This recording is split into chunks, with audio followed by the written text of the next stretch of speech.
Hey budget gardeners, Vita Loca here. Join me today as I show you how to collect the seeds from an Agastache plant. So let's go.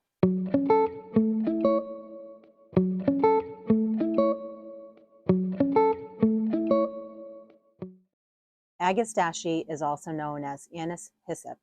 It's a very common plant and there are a lot of different varieties and colors of them out there now. Agastache is a perennial in my zone and I collected these seeds from my friend's house. The day that I collected the seed pods, there were still some blossoms on the plant, but I was able to collect a fair number of seed pods. Here's a close-up look at what the seed pods look like. And you can see that some seeds have already started coming out of the seed pods.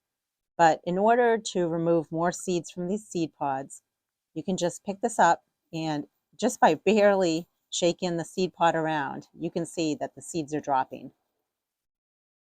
There are a lot of seeds in just one single seed pod.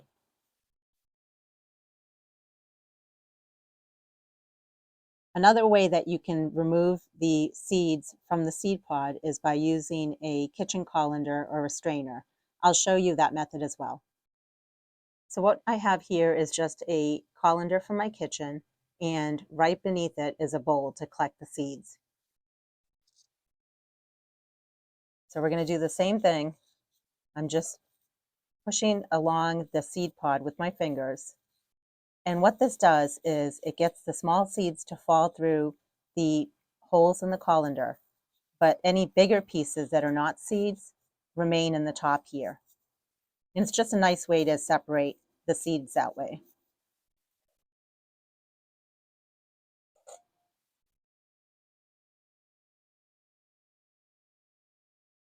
Look at all the seeds. You can see how tiny the seeds are. I like to store my seeds in a small plastic bag, and I would like to label it. So Anise Hyssop, where I collected the seeds from, the year that I collected the seeds. And instead of using a small Ziploc bag, if you want to use something like a paper bag, you can do that as well, or even a glass jar. The key is to make sure that the seeds are completely dry. I have a dime here for reference so you can see the size of the bag as well as the seeds next to the dime.